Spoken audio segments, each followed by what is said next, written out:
Problème qui se cherche une cause à laquelle nous serions tous contraints d'adhérer avant toute chose. C'est toujours les autres, c'est un fait reconnu. Il chante bien quand même.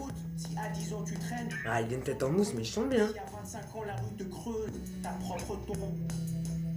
Vois-tu ou ne vois-tu pas pourquoi les gens comme toi qui tiennent les murs ou brûlent les voitures en bande n'auront jamais la vie aussi dure qu'ils ne nous la rendent?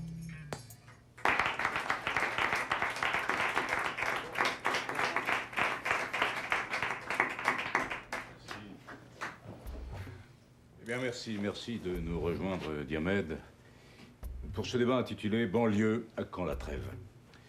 Avec nous ce soir, j'ai envie de commencer avec vous, Fatia Maïmouna.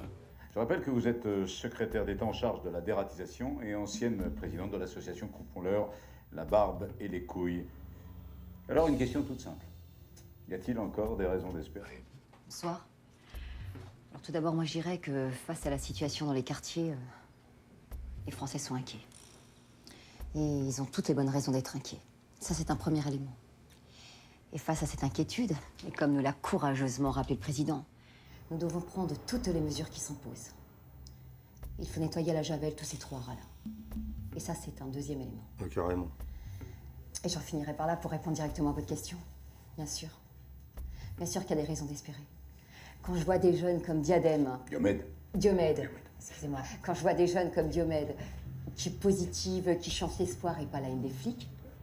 Alors oui, Guy Serge, Thierry Guiton, j'imagine que vous avez envie de réagir. Hein. Je rappelle votre dernier ouvrage, Plaidoyer pour du vivre ensemble à l'aube d'un troisième millénaire, délesté de ces communautarismes suicidaires. Absolument, je crois qu'il y a un certain nombre de choses que l'on ne peut pas et que l'on ne doit pas laisser dire. C'est ma conviction.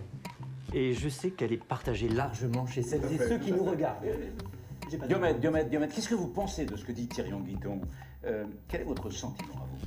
Hein, parce qu'on sent bien que vos textes n'ont rien à voir avec ce qu'on entend habituellement dans toutes les musiques urbaines. Et pour reprendre un jeune humoriste, issu de la diversité d'ailleurs. La différence entre le rap et le slam, c'est que le second est allé à l'école. À l'école de la République, par-dessus tout. Car, vous savez, à travers mon slam, à travers cette magnifique opportunité d'enchanter les mots sur les mots, MAUX, ce que je voudrais dire à mes frères des quartiers, c'est ne vous laissez pas aveugler par la haine.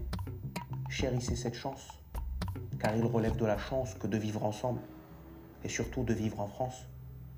Ne vous laissez pas aveugler par les beaux parleurs, les faux prophètes.